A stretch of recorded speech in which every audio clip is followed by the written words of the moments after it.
Iran-backed Houthis target with drones Hajjah and kill one child.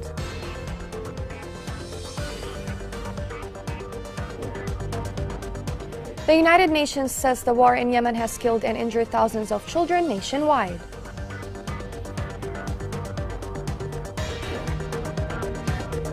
The government calls on international community to put more pressure on Houthis.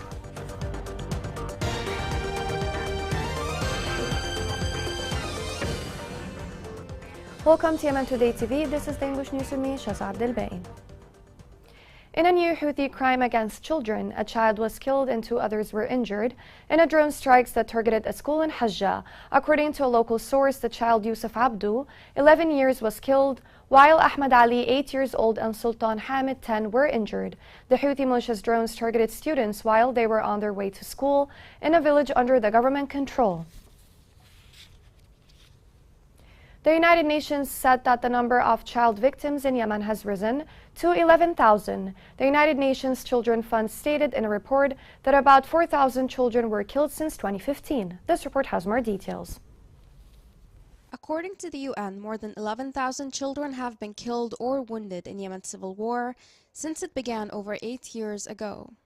That is an average of 4 children per day since the war began in 2015. However, the exact toll of the conflict is likely to be significantly higher. Thousands of children have lost their lives, hundreds of thousands more remain at risk of death from preventable disease or starvation, said UNICEF's executive director. According to UNICEF, over 2.2 million Yemeni children are critically malnourished, with 1/4 of them under the age of 5, and the majority at high risk of cholera, measles, and other vaccine-preventable illnesses. Yemen's civil war erupted in 2014, with Iran-backed Houthi rebels seizing the capital Sana'a. Hundreds of thousands of people have died since, either directly as a result of warfare or indirectly as a result of poor drinking water, disease epidemics, famine, and other consequences. According to the UN, the war has resulted in one of the world's greatest humanitarian crises. 3,774 children have died between March 2015 and September 2022. A 6-month truce established by the UN lasted until October 2nd, but warring parties were unable to agree on an extension. According to UNICEF, at least 62 children have been murdered or injured since then. The urgent renewal of the truce would be a positive first step that would allow critical humanitarian access, and only a sustained peace will allow families to rebuild their shattered lives and begin to plan for the future. The UN agency also stated that 3,904 children have been recruited into the fighting ranks over the years, with more than 90 girls being assigned duties such as working at checkpoints. UNICEF has requested $484.4 million to address the humanitarian crisis. If Yemen's children are to have a good future, all those in positions of power must provide their protection and support.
UN envoy to Yemen, Hans Grunberg, said that he is working to renew the truce that ended on October. Grunberg stressed in a speech through video before the Fifth Women's Summit in Aden that he is in constant contact with all parties to find solutions.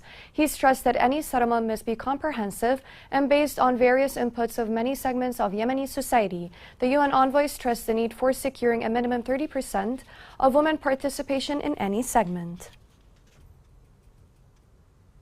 A number of women activists from different parties organized a conference to fight violence against women. It aimed at fighting violence against women through a number of research papers which mainly focus on fighting political violence against women and protecting them as active partners in all aspects of life.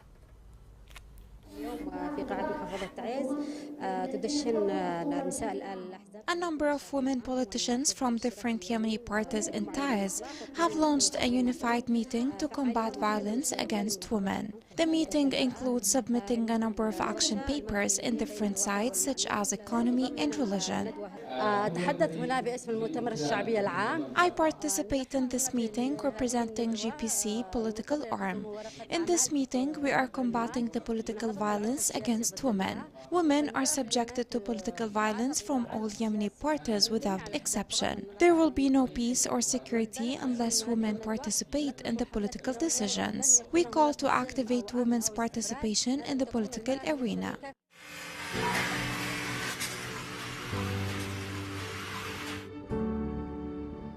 أبي مات بشارع بعين دحين أنا أشقى على أسرتي مع باقي اللي أنا أصرف عليهم كل شيء. أنا اسمي أنس وصيب سيف عمري 12 سنة. أنا أشتغل بورشة حديد من الساعة 7 للساعة 6. أحيانا أسرع أحيانا أقص أحيانا أرنق أحيانا أنقش أي حاجة أنا أعمل.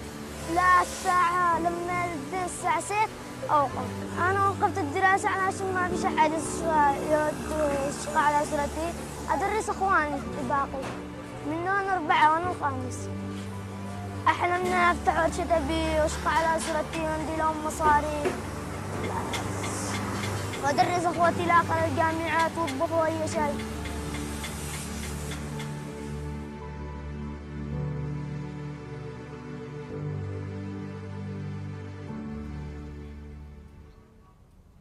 The Yemeni government has called on the international community to put more pressure on the terrorist Houthi militia to make them abide by peace. This comes amid the recent Houthi escalation in different war fronts. This report has more details.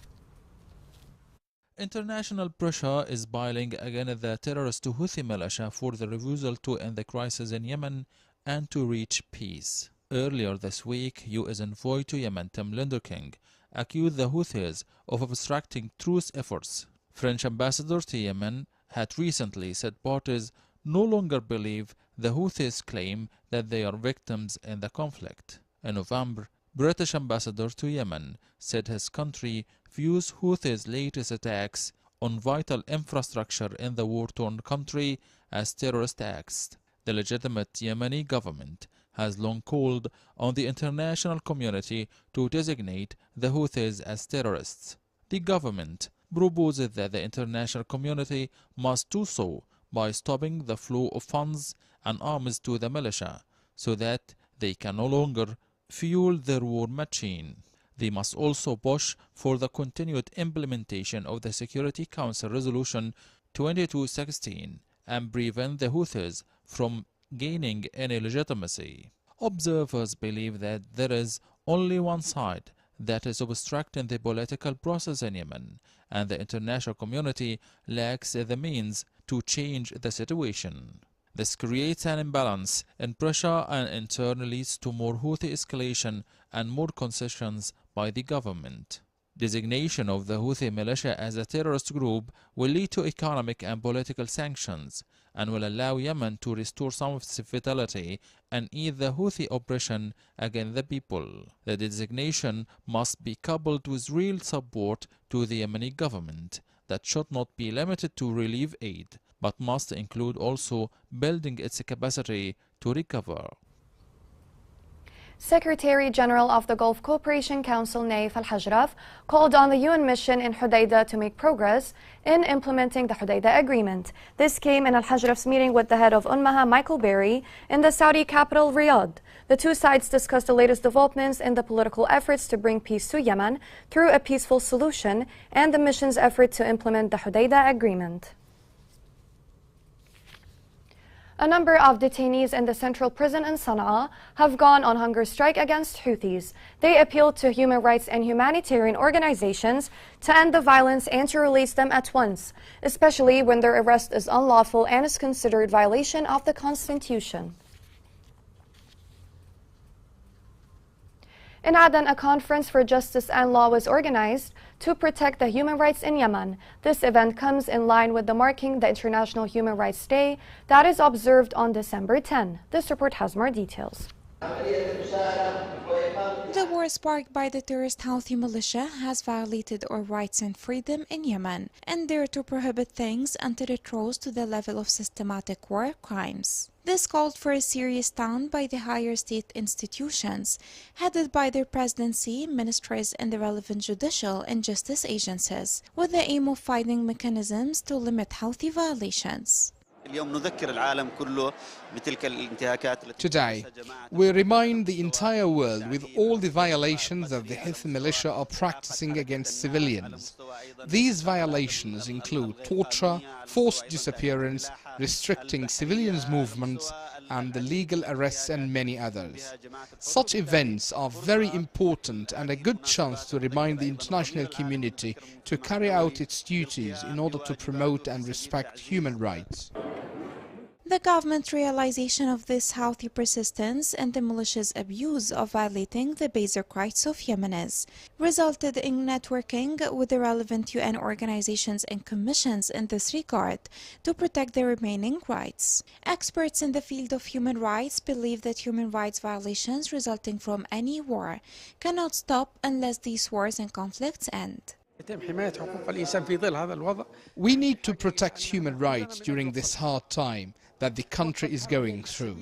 We need to work all together in order to end this war. Ending the war is the only way to stop the violations that are constantly committed against Yemeni civilians. We call on the authorities, the organizations and the international community to support all peace efforts and to help us end this war. Justice, the rule of law and the protection of human rights are what Yemenis are looking for amid the Houthi militia's continued violations against defenseless civilians, the reality and the future of the country.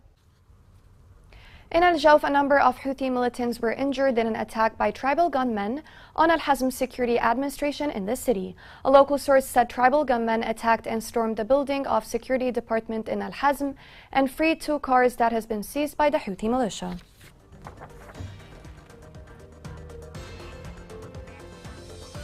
Coming next in the news. Yemeni artifacts seized in smuggling attempt to the United States.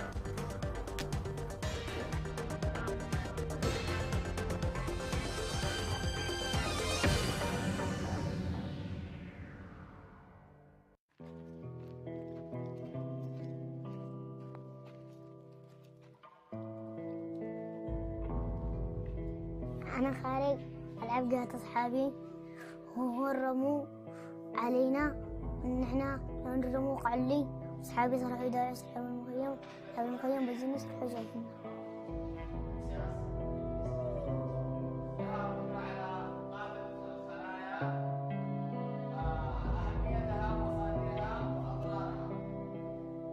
صعب إن معي شي رجل ما أقدرش ألعب مع أصحابي أبقى داخل ألعب بالليل. أصلاً الولد ما لعب ما بدهم أي حاجة ولما يشوف أصحابه يلعبوا هما برجل واحدة يتعقد الولد الحركات والصوت. هذا أثر علينا كلنا الوالدة والوالد. كنت قاعدة نروح المصيف كنت ألعب كورة وأجري برجلي وألعب مع أصحابي بعدين أبي صغير والآن ما أقدرش. Welcome back. The war in Yemen has cast a shadow on the educational system, whether on high school or at university. This report has more details. A practical symposium titled Students' Reluctance to Enroll in Colleges of Education in the Republic of Yemen, Reasons and Remedies was held in Taiz by the Department of Academic Development and Quality Assurance in the College of Education at Taiz University in collaboration with the local government. The scientific conference was convened to explore the causes behind the students' reluctance to enter educational colleges and possible treatments for this phenomenon. Taiz University holds a small workshop to review research papers that detail the reasons behind the decline of student numbers in the faculties of education. According to estimates, there were no more than 320 students spread out over the 6 departments in the College of Education at Taiz University this academic year. Meanwhile, 6 additional departments were closed owing to an abnormally significant fall, implying that the number of students hesitant to enroll in educational institutes is increasing year after year, a phenomenon that requires diagnosis and treatment. This symposium is part of the Faculty of Education's effort to play an active role in enhancing the educational system. However, the main obstacle facing the faculty is the students' reluctance to enroll in this faculty. This phenomena is not only faced in the Faculty of Education in Taiz, but it affects universities nationwide. In the symposium, 3 working papers were reviewed by specialized researchers that dealt with reality, ambition, and the reasons for the students' reluctance to join the College of Education. Yemeni artifacts have been under constant siege since the outbreak of the war. Recently, the authorities have removed 75 artifacts while they were to get smuggled to the USA. This report has more details.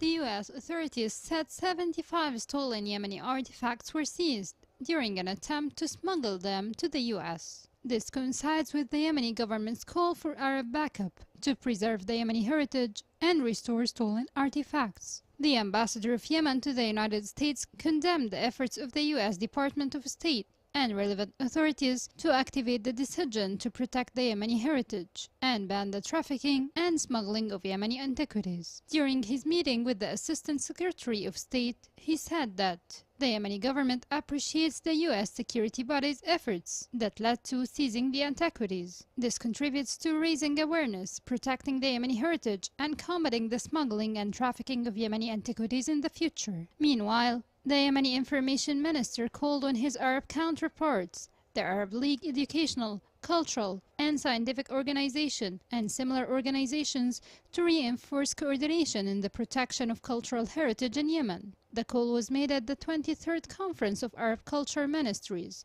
held in Riyadh, represented by the Saudi Ministry of Culture in cooperation with the Arab League Educational, Cultural, and Scientific Organization. In the past 8 years, Yemen has undergone the biggest and most hideous deception in its modern and recent history by a terrorist group as an obeying tool for the Iranian regime. Monuments have been damaged, looted, and their artifacts have been smuggled out of the country. This is particularly the case for sites within conflict areas, and the wider the current conflict spreads, the more danger is posed to the old towns and other historic locations, where combat groups have rooted themselves with catastrophic consequences. UNESCO was affirmative damage to sites of outstanding cultural significance in Yemen. Therefore, they called on all parties in the conflict to protect Yemen's cultural heritage and refrain from targeting by shelling or by airstrikes or using for military purposes cultural heritage sites and buildings. Ongoing airstrikes and military conflicts with the Houthi rebels bring the threat of further destruction of important historical buildings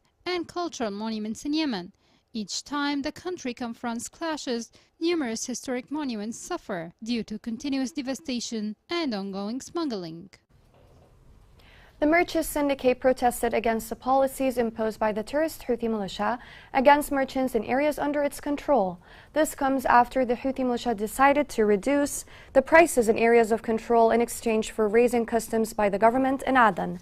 The statement stressed the need for official and community partnership to continue serving the people instead of heaping the responsibility on traders. The traders vowed a comprehensive strike if the Houthi militia did not respond to their demands. Here's a reminder of the main headlines. Iran-backed Houthis target with drones Hajjah and kill 1 child.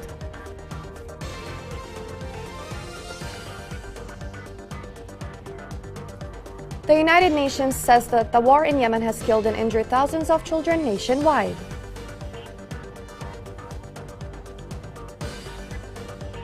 The government calls on the international community to put more pressure on Houthis.